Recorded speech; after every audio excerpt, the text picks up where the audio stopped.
Selamat hari Minggu, saudara-saudara yang dikasihi Tuhan. Salam damai sejahtera bagi kita semua. Hari Minggu kembali tiba dan menjadi hari bagi kita untuk beribadah bersama. Tuhan yang Maha Kasih mengundang setiap kita untuk masuk ke rumahnya. Saat ini, marilah kita datang dalam sujud dan sembah kepada Tuhan. Ungkapkanlah syukur dan kasih kita kepadanya dalam tembang pujian.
Ibadah Minggu pada hari ini terjadi karena pertolongan kita adalah di dalam nama Tuhan yang menciptakan langit dan bumi.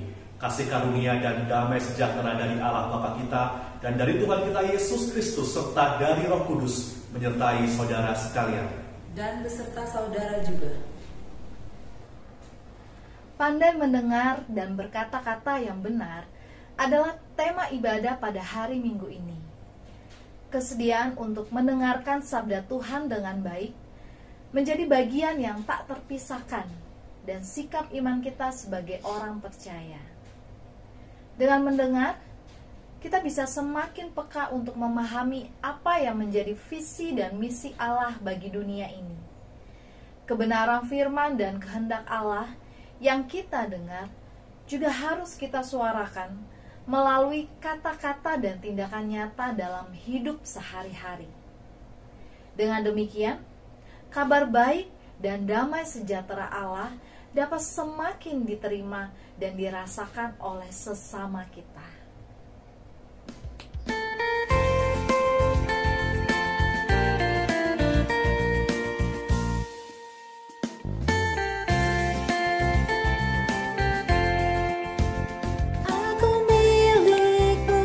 Yesus Tuhanku, ku dengar suaramu, ku merindukan datang mendekat dan diraih olehmu. Raih daku dan dekatkanlah pada kaki salibmu. Raih daku, raih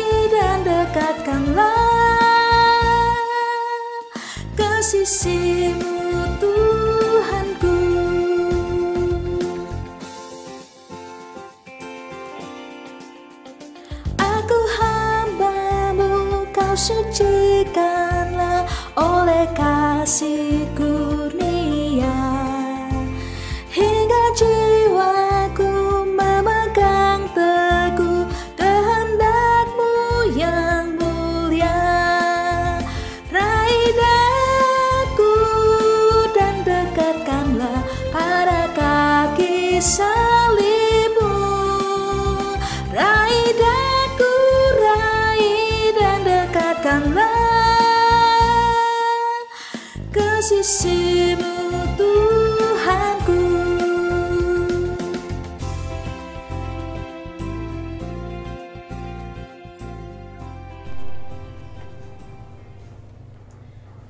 Mari bersama-sama kita akan mengakui dosa dan kesalahan kita di hadapan Tuhan.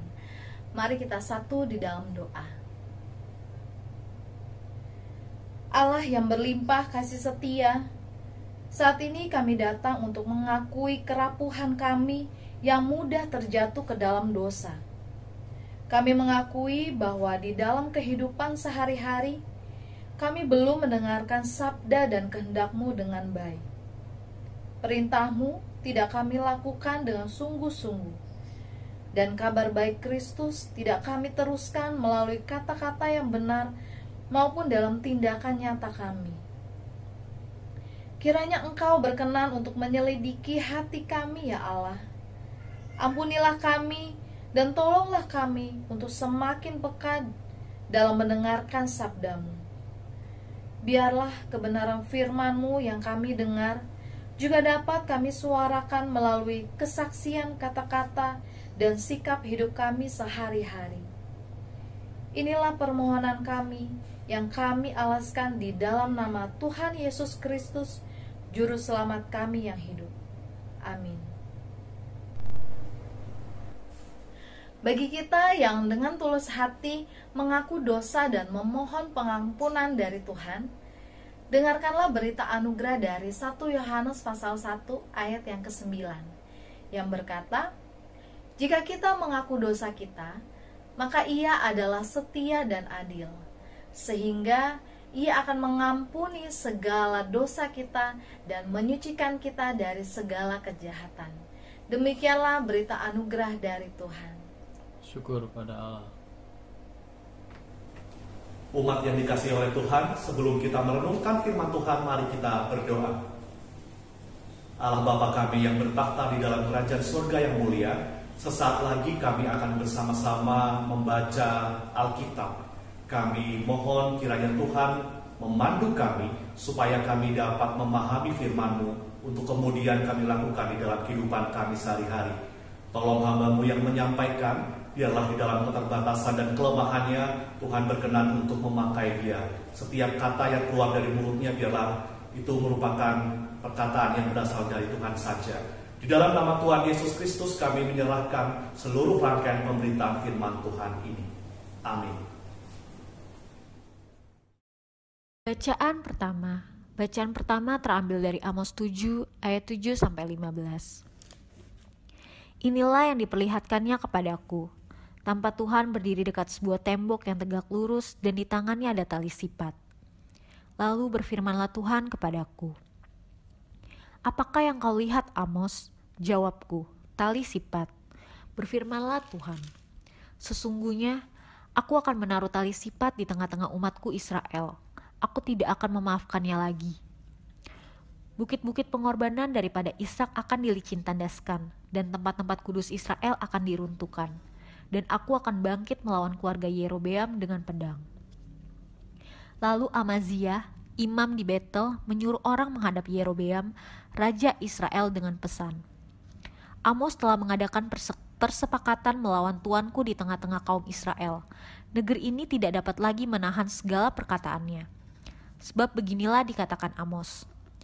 Yerobeam akan mati terbunuh oleh pedang, dan Israel pasti pergi dari tanahnya sebagai orang buangan. Lalu berkatalah Amaziah kepada Amos, "Pelihat, pergilah, enyalah ke tanah Yehuda. Carilah makananmu di sana dan bernubuatlah di sana. Tetapi jangan lagi bernubuat di Betel, sebab inilah tempat kudus raja, inilah bait suci kerajaan." Jawab Amos kepada Amaziah, Aku ini bukan nabi dan aku ini tidak termasuk golongan nabi, melainkan aku ini seorang peternak dan pemungut buah ara hutan. Tetapi Tuhan mengambil aku dari pekerjaan menggiring kambing domba, dan Tuhan berfirman kepadaku, pergilah bernubuat terhadap umatku Israel. Demikianlah sabda Tuhan. Syukur kepada Allah.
Bacaan kedua terambil dari Efesus pasal 1 ayat 3 sampai 14. Efesus pasal 1 ayat 3 sampai 14. Terpujilah Allah dan Bapa Tuhan kita Yesus Kristus, yang dalam Kristus telah mengaruniakan kepada kita segala berkat rohani di dalam sorga. Sebab di dalam Dia Allah telah memilih kita sebelum dunia dijadikan, supaya kita kudus dan tak bercacat di hadapan-Nya. Dalam kasih, Ia telah menentukan kita dari semula oleh Yesus Kristus untuk menjadi anak-anak-Nya sesuai dengan kerelaan kehendak-Nya.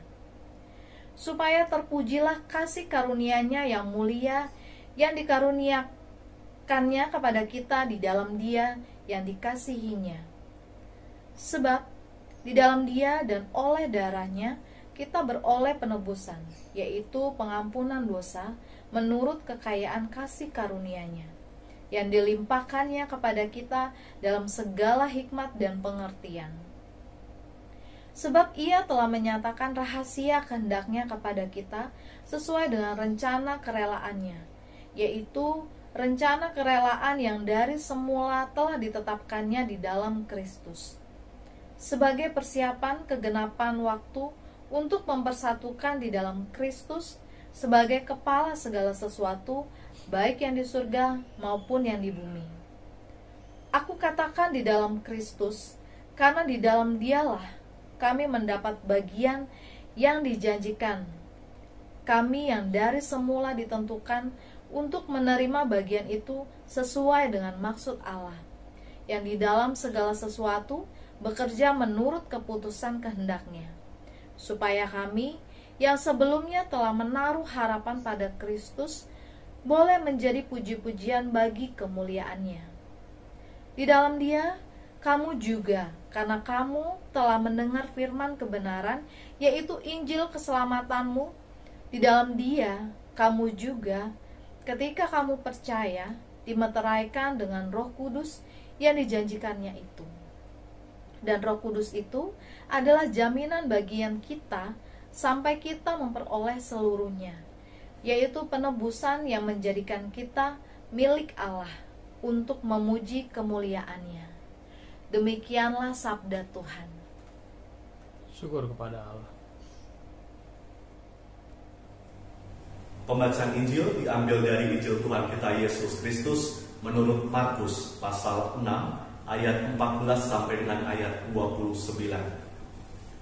Raja Herodes juga mendengar tentang Yesus, sebab namanya sudah terkenal dan orang mengatakan, Yohanes Pembaptis sudah bangkit dari antara orang mati, dan itulah sebabnya kuasa-kuasa itu bekerja di dalam dia. Yang lain mengatakan, dia itu Elia. Yang lain lagi mengatakan, dia itu seorang nabi sama seperti nabi-nabi yang dahulu. Waktu Herodes mendengar hal itu, ia berkata, bukan, dia itu Yohanes yang sudah kupenggal kepalanya dan yang bangkit lagi. Sebab memang Herodeslah yang menyuruh orang menangkap Yohanes dan membelenggunya di penjara berhubung dengan peristiwa Herodias, istri Filipus saudaranya, karena Herodes telah mengambilnya sebagai istri. Karena Yohanes pernah menegur Herodes, tidak halal engkau mengambil istri saudaramu. Karena itu Herodias menaruh dendam pada Yohanes dan bermaksud untuk membunuh dia, tetapi tidak dapat, sebab Herodes segan akan Yohanes karena ia tahu bahwa Yohanes adalah orang yang benar dan suci, jadi ia melindunginya. Tetapi apabila ia mendengarkan Yohanes, hatinya selalu terombang-ambing, namun ia merasa senang juga mendengarkan dia. Akhirnya, tiba juga kesempatan yang baik bagi Herodias, ketika Herodes pada hari ulang tahunnya mengadakan perjamuan untuk pembesar-pembesarnya, perwira-perwiranya, dan orang-orang terkemuka di Galilea. Pada waktu itu, anak perempuan Herodias tampil lalu menari, dan ia menyukakan hati Herodes dan tamu-tamunya. Raja berkata kepada gadis itu, minta daripadaku apa saja yang kau ingini, maka akan kuberikan kepadamu. Lalu bersumpah kepadanya, apa saja yang kau minta akan kuberikan kepadamu, sekalipun setengah dari kerajaanku. Anak itu pergi dan menanyakan ibunya, apa yang harus kuminta? Jawabnya, kepala Yohanes Pembaptis. Maka cepat-cepat ia pergi kepada raja dan meminta, aku mau supaya sekarang juga engkau berikan kepadaku kepala Yohanes Pembaptis di sebuah talam. Lalu sangat sedihlah hati raja. Tetapi karena sumpahnya dan karena tamu-tamunya, ia tidak mau menolaknya. Raja segera menyuruh seorang pengawal dengan perintah supaya mengambil kepala Yohanes. Orang itu pergi dan memenggal kepala Yohanes di penjara. Ia membawa kepala itu di sebuah talam dan memberikannya kepada gadis itu, dan gadis itu memberikannya pula kepada ibunya. Ketika murid-murid Yohanes mendengar hal itu, mereka datang dan mengambil mayatnya lalu membaringkannya dalam kuburan. Demikianlah Injil Tuhan kita Yesus Kristus. Yang berbahagia adalah setiap kita yang mendengarkan firman Tuhan dan yang memeliharanya di dalam kehidupan kita sehari-hari. Haleluya. Haleluya, haleluya, haleluya.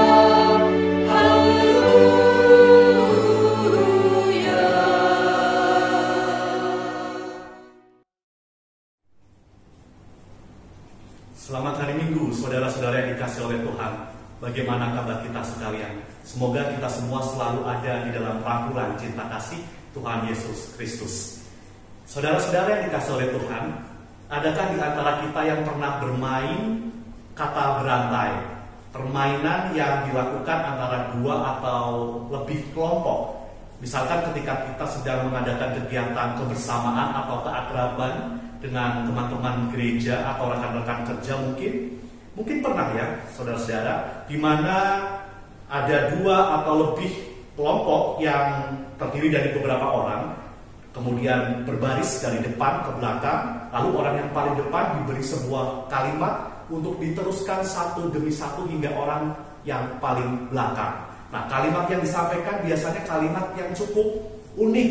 Misalkan, kuku, kaki, kakek, kiki tersangkut rumput teki, begitu ya. Jadi kalimat yang unik dan nyeleneh, bukan merupakan kalimat yang mudah.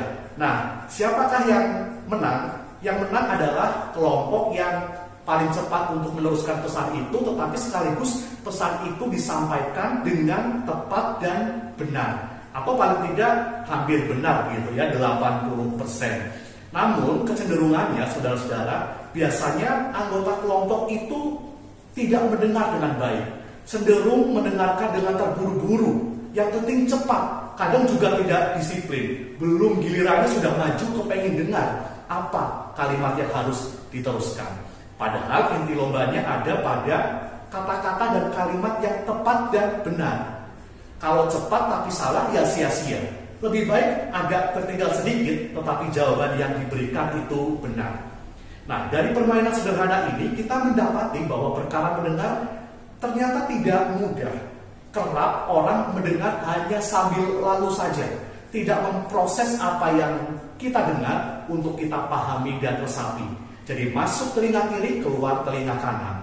Masih ingat ya zaman kita anak-anak, kalau kita dimarahin papa mama, dinasehatin papa mama, biasanya juga kita dengar sambil lalu, belum tentu benar-benar memahami apa maksud dari orang tua kita.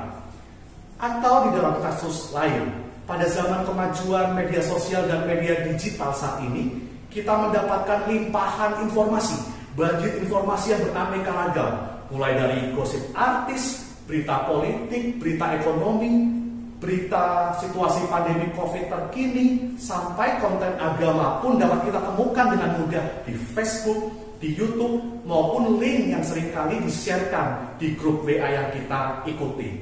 Nah, semua informasi itu bisa bercampur aduk, penting tidak penting, baik tidak baik, berguna tidak berguna, benar atau hoax, semua itu menjadi satu.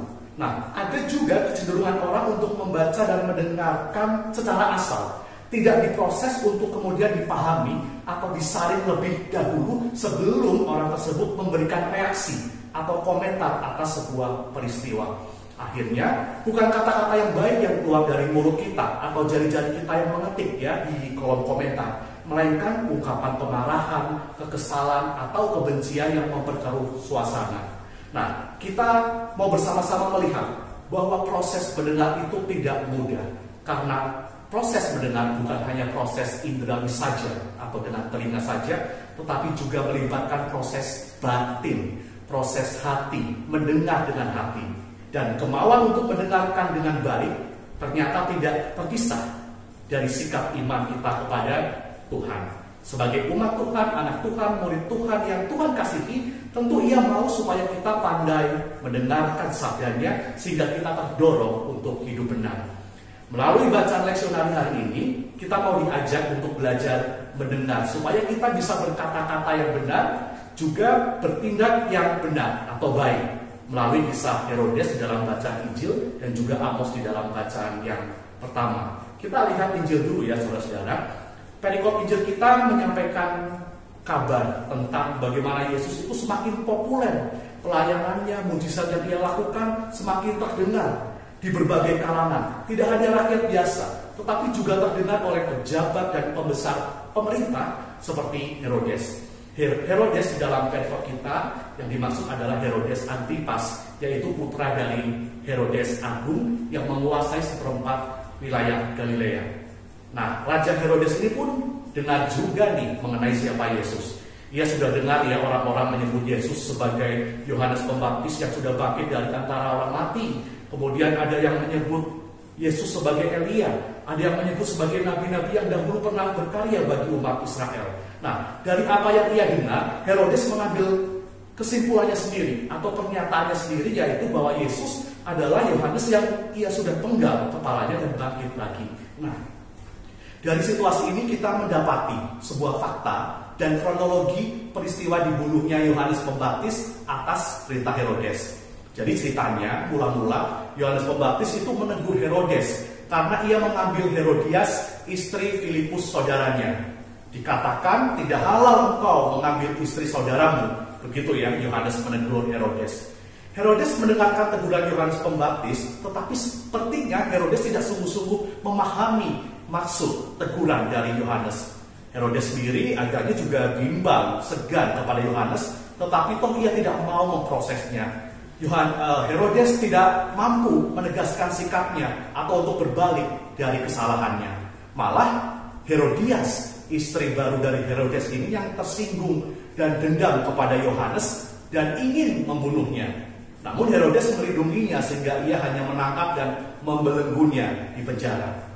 Yang menarik adalah saudara-saudara, Alkitab mengatakan bahwa Herodes itu sebenarnya tahu bahwa Yohanes Pembaptis adalah orang yang benar dan suci. Saat ia mendengarkan Yohanes, dikatakan oleh Alkitab, hatinya dikatakan selalu terombang-ambing. Mungkin kadang-kadang kalau ia dengar perkataan dari Yohanes, Herodes berpikir, wah ada benarnya juga ya begitu. Tetapi rupanya ia tidak memprosesnya secara utuh.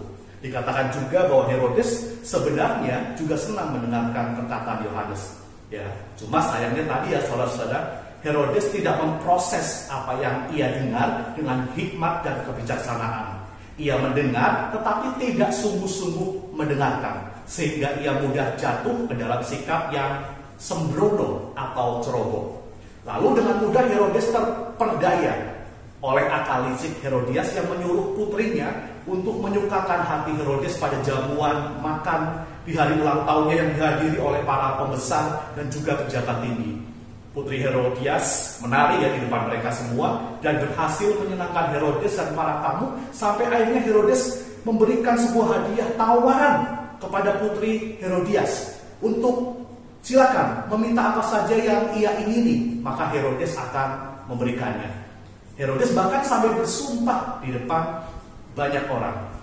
Si putri Herodias atas suruhan ibunya lalu meminta kepada Herodes kepala Yohanes Pembaptis yang diletakkan di atas sebuah talam. Wah, ini tentu mengagetkan sebenarnya bagi Herodes. Ketika mendengar permintaan itu, dikatakan oleh Alkitab bahwa Herodes sedih hatinya. Namun karena ia sudah terlanjur bersumpah dan tidak mau mendapat malu di hadapan orang banyak, maka dikabulkanlah permintaan putri Herodias. Maka Yohanes Pembaptis pun kemudian dibunuh, dipenggal kepalanya. Melalui peristiwa ini saudara, kita melihat bahwa Herodes tidak mendengar dengan baik. Ia juga pada akhirnya tidak mampu berkata-kata dengan baik, serta tindakannya pun salah, tidak baik. Kata-kata Herodes yang mungkin tampak sepele, asal saja dikatakan tetapi malah bisa menjadi petaka dan tragedi. Kata-katanya tidak berhikmat dan tidak bertanggung jawab dan malah mendatangkan dosa serta kerugian dan bahkan kematian bagi orang lain. Seandainya saja Herodes mampu untuk mendengar dengan baik dan memproses apa yang ia dengar, maka teguran itu justru akan menyelamatkan dia. Ia tentu tidak akan membuat kesalahan yang bodoh yang bisa membawa kematian untuk orang lain. Andai saja kalau Herodes mau belajar untuk memahami teguran Yohanes dan memprosesnya dengan kerendahan hati, bukan tidak mungkin kemudian Herodes mampu untuk bertobat dan hidupnya akan dipulihkan. Saudara-saudara yang dikasihi oleh Tuhan, kalau Herodes menjadi contoh orang yang tidak mendengar dan tidak berkata-kata dengan baik, maka berbeda dengan Nabi Amos yang kita baca di dalam bacaan pertama kita. Amos ini sebenarnya tidak berasal dari golongan nabi. Ia adalah seorang peternak dan pemungut buah arah hutan. Tetapi Tuhan berkenan untuk memanggilnya untuk menjadi nabi yang bernubuat bagi umat Israel. Amos pun yang seorang peternak ini rupanya mau nih untuk mendengarkan suara Tuhan dengan baik. Lalu setelah mendengar, Amos memprosesnya dengan proses batiniah dia, memproses dengan hati untuk mengenali panggilan Tuhan dan perutusannya sebagai seorang nabi. Amos mau taat pada kehendak Tuhan untuk menyuarakan kebenaran juga keadilan. Lalu Amos pada akhirnya dimampukan untuk menyatakan teguran yang keras akan hukuman Tuhan terhadap bangsa Israel pada zaman Raja Uzia dan Yerobeam, yang pada waktu itu memang terjadi banyak penyimpangan di dalam kehidupan beragama dan juga bermasyarakat. Kejahatan dan ketidakadilan merajalela. Ada praktek suap di pengadilan. Juga banyak pesta pora dan mabuk-mabukan serta penindasan kepada orang miskin dan orang yang lemah. Maka lalu Amos menyampaikan penglihatan dari Tuhan, yaitu bahwa Tuhan berdiri dekat sebuah tembok yang tegak lurus dengan memegang tali sipat, yaitu tali yang memiliki bandul bertimah yang biasa digunakan untuk memastikan tegak lurusnya sebuah tembok bangunan, begitu ya. Maka Tuhan sebenarnya ingin menunjukkan bahwa Tuhan sedang menimbang nih apa yang sedang dilakukan oleh umat Israel. Apakah mereka tegak lurus menurut pada kehendak Tuhan atau menyimpang dari hidup yang benar? Saudara, Amos adalah contoh umat Tuhan yang bersedia untuk mendengar dengan baik dan mau untuk belajar memahaminya, lalu diteruskan dengan kata-kata dan dalam tindakan yang benar demi terciptanya kebenaran serta keadilan yang sejati. Saudara yang dikasihi oleh Tuhan, mendengarkan adalah hal penting untuk kita pelajari di dalam kehidupan orang percaya sebagai dasar untuk menyuarakan kabar baik di dalam kata-kata dan juga perbuatan kita, terutama dalam hal mendengarkan sabda Tuhan atau kehendak Tuhan. Apakah kita sudah mendengarkan Tuhan dengan baik sehingga kita dimampukan untuk berkata-kata dan bertindak benar? Atau apakah kita mendengarkan Dia sambil lalu begitu? Kita lebih senang untuk mendengarkan suara kita sendiri, mengikuti kehendak kita sendiri yang tidak jarang justru diikuti oleh kata-kata dan tindakan kita yang kurang berhikmat. Kita tidak mendengarkan Tuhan dengan perhatian dan juga tidak mendengarkan dengan hati kita. Dari perenungan firman Tuhan hari ini dengan tema pandai mendengar dan berkata-kata yang benar, kita diajak untuk yang pertama, ayo kita melatih diri untuk mau mendengar dengan baik sebagai proses mendapatkan pemahaman yang benar. Kita bisa belajar dari ungkapan hati pemazmur di dalam Mazmur tanggapan tadi yang kita nyanyikan bersama. Di Mazmur 85 ayat 9 dikatakan, aku mau mendengar apa yang hendak difirmankan Allah. Bukankah Ia hendak berbicara tentang damai kepada orang-orang yang dikasihinya, supaya jangan mereka kembali kepada kebodohan? Ya, kita melihat di sini, ini adalah sebuah sikap iman yang tepat tentang seseorang yang punya kerinduan besar untuk mendengarkan suara Allah yang menyatakan damai, yang tentu menuntut setiap kita untuk tidak jatuh ke dalam kebodohan atau kesalahan seperti yang dilakukan oleh Herodes. Ia sudah mendengarkan hal yang benar tetapi ia tidak memprosesnya, sehingga pada akhirnya kelakuan atau tindakannya malah mendatangkan kerugian bagi orang lain. Sudahkah kita punya kerinduan seperti pemazmur ini, saudara, untuk mau belajar mendengarkan Tuhan, mendengarkan sabdanya terus-menerus sehingga kita memiliki pemahaman yang benar tentang kehendak Tuhan, tentang diri kita, tentang panggilan kita, dan tentang kehidupan itu sendiri. Bagaimana caranya? Mari kita bangun interaksi dan ikatan hati kita, chemistry kita dengan Tuhan melalui perenungan firman. Nah, kadang-kadang kita juga mendengar firman itu sambil lalu, selesai mendengar kemudian langsung lupa, ya. Nah, mari kita sekarang belajar untuk ketika kita mendengar firman Tuhan, tangkap itu, tangkap pesannya dan coba kita resapi, kita proses di dalam diri kita untuk kemudian kita lakukan secara nyata di dalam kehidupan kita sehari-hari. Juga bangun kehidupan doa di mana kita bisa secara jujur dan tulus berkata-kata, menunjukkan permohonan kita kepada Tuhan dan temukan sapaannya. Mungkin juga kita bisa mendengarkan teguran atau penguatan dari Tuhan yang disampaikan oleh orang-orang yang ada di sekitar kita. Juga mari kita belajar untuk menahan reaksi. Jangan menjadi orang yang hanya mau mendengar apa yang pengen kita dengar, atau mendengar yang menyenangkan saja. Seperti Herodes ya, ketika ditegur malah ngambek. Herodias juga malah dendam, benci kepada Yohanes Pembaptis yang menegur mereka. Nah, kadang-kadang kita juga perlu mendengar kata-kata yang tampaknya keras, tetapi sebenarnya baik untuk kita. Seperti situasi sulit yang saat ini sedang kita hadapi, pandemi COVID-19, PPKM darurat. Kadang kita tidak mengerti, ada begitu banyak informasi yang membuat kita malah jadi tambah ruwet. Nah, maka kita diajak di dalam situasi yang tampak ruwet ini untuk menenangkan diri, menenangkan hati kita untuk mendengarkan sabda Tuhan, apa yang Tuhan ingin kita lakukan di tengah situasi yang sulit ini. Dan hal yang sama juga berlaku dalam Kita mendengarkan informasi yang membludak tentang segala sesuatu yang kita baca, kita dengar di media sosial, kadang bercampur baur. Sukar bagi kita untuk membedakan mana yang baik dan mana yang benar, maka kita diajak untuk mendengarkan dalam hikmat Tuhan. Jangan terpancing untuk meramaikan kolom komentar dengan komentar kita yang tidak bertanggung jawab, supaya kita tidak menjadi netizen yang dangkal atau ceroboh. Jadi kalau mau ibu bapak saudara mau kasih komentar juga minta hikmat Tuhan ya, jangan asal ngomong begitu. Juga tidak kalah penting, gosip-gosip, kabar burung yang penuh bumbu atau ngomongin orang begitu ya, hendaknya tidak perlu kita tanggapi, karena kita anak Tuhan harus bicara tentang ide, harus bicara tentang hal-hal baik daripada bicara mengenai kekurangan orang. Pandai mendengar, pandai menyaring dan memilah mana informasi yang layak aku proses, mana yang tidak.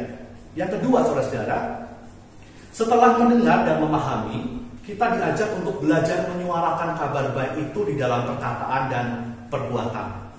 Herodes tidak mendengar dengan baik, sehingga gagal memahami maksud teguran Yohanes. Tidak ada proses belajar yang Herodes lakukan, maka ia menjadi amat ceroboh di dalam berkata-kata dan juga di dalam bertindak. Berbeda dengan Amos. Setelah Amos mendengarkan sabda Tuhan, ia memproses di dalam hatinya, sehingga ia dimampukan untuk mengerti kehendak Tuhan dan dimampukan untuk menjadi nabi yang menyuarakan kebenaran dan keadilan. Lalu di dalam kehidupan kita sehari-hari, apa yang sudah kita suarakan melalui ucapan bibir kita dan tindakan kita, saudara-saudara?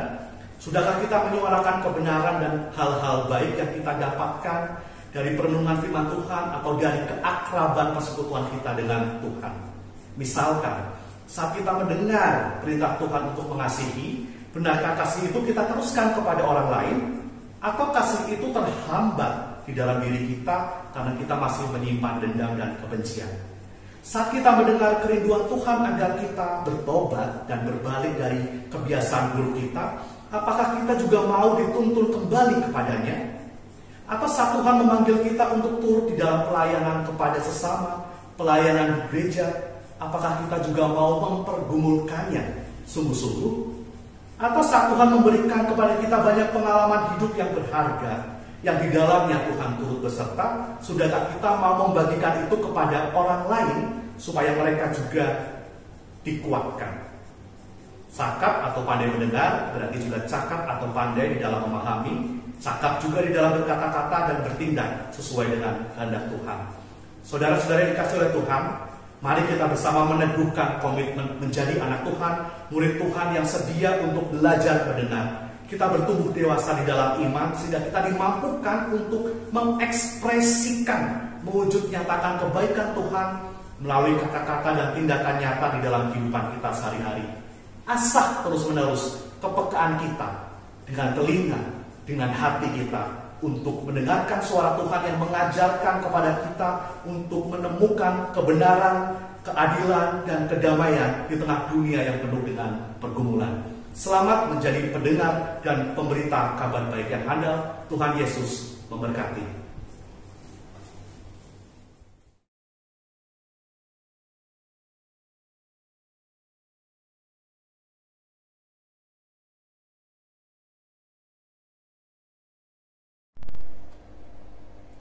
Bersama dengan umat Allah di sepanjang abad dan segala tempat, marilah kita menyatakan pengakuan iman rasuli demikian.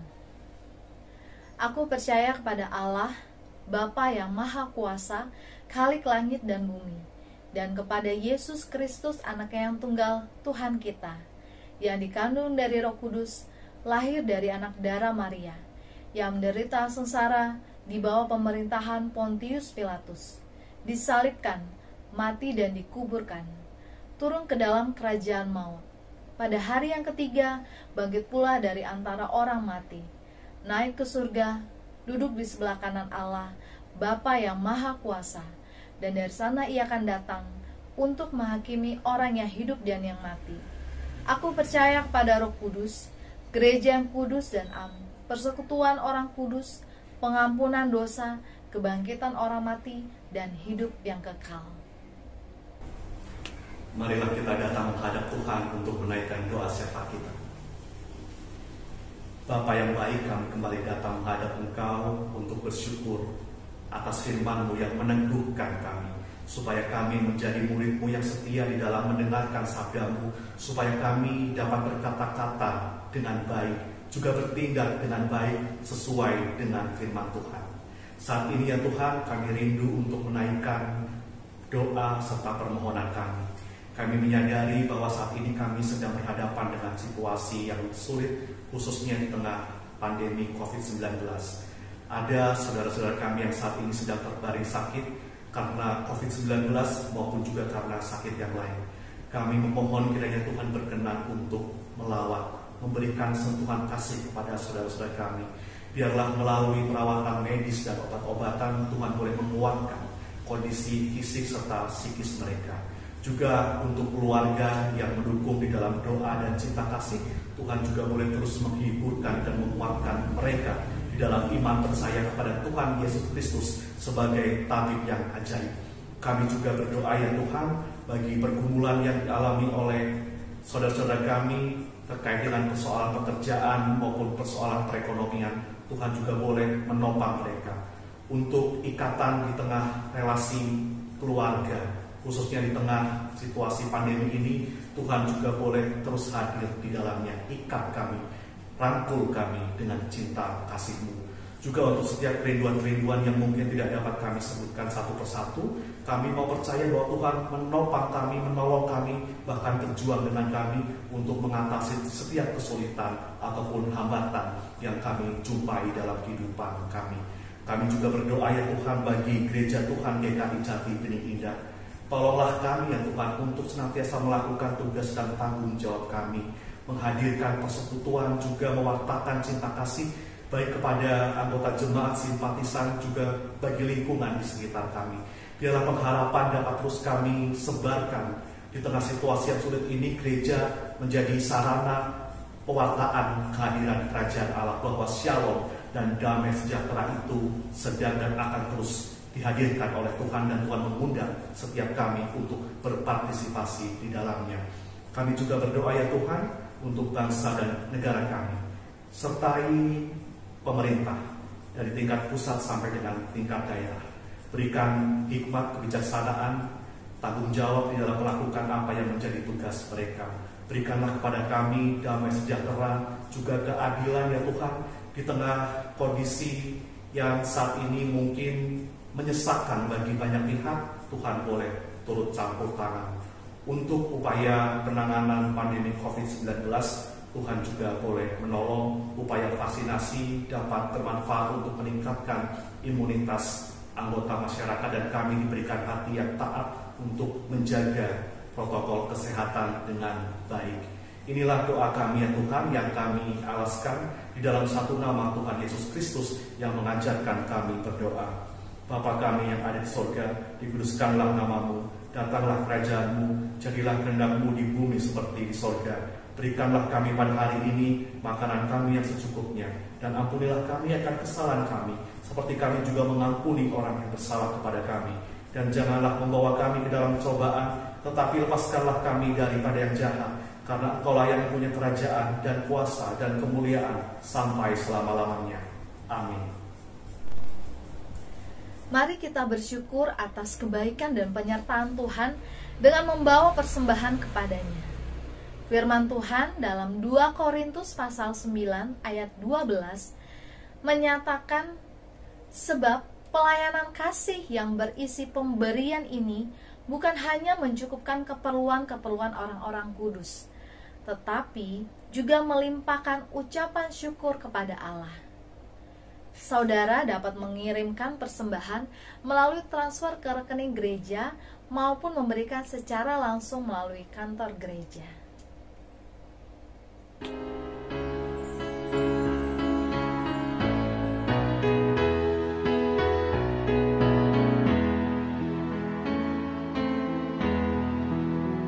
Selama bumi didiami, berbunga terus berbuah baik.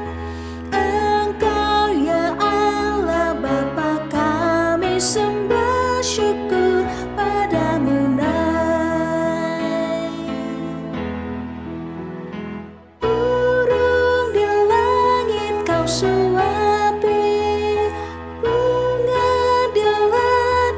berseri. Tak usah kami pun khawatir, seluruh hidup Kau beri.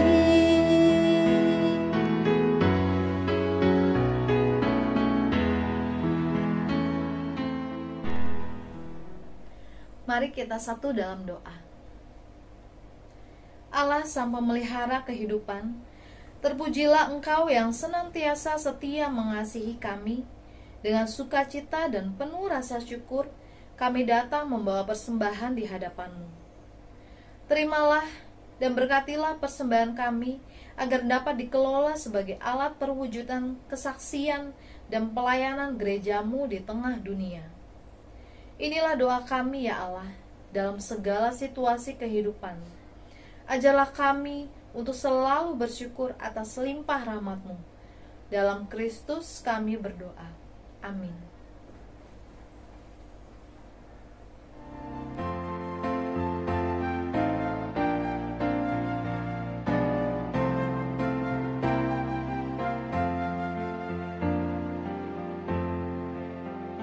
Ku suka menuturkan cerita mulia, cerita Tuhan Yesus dan cinta kasih-Nya.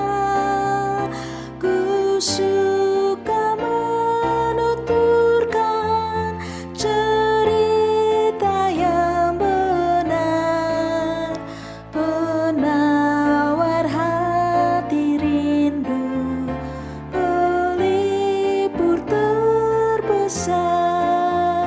Ku suka menuturkan, ku suka memasyurkan cerita Tuhan Yesus dan cinta kasih-Nya.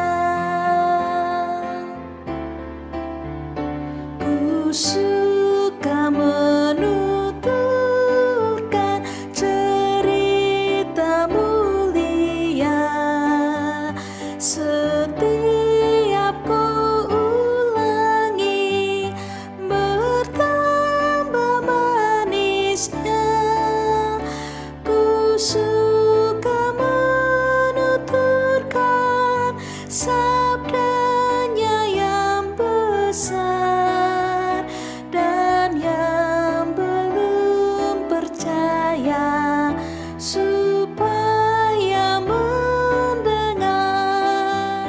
Ku suka menuturkan, ku suka memasyurkan cerita Tuhan Yesus dan cinta kasih-Nya.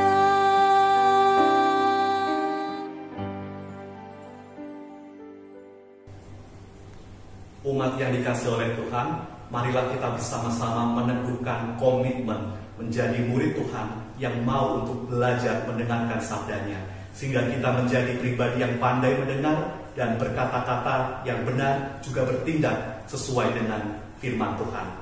Kita bersama-sama undur dari ibadah kita dan kita menerima berkat dari Tuhan. Allah sumber segala kasih karunia yang telah memanggil kita dalam Kristus kepada kemuliaan-Nya yang kekal, akan melengkapi, meneguhkan, menguatkan, dan mengokohkan kita dari sekarang sampai selama-lamanya.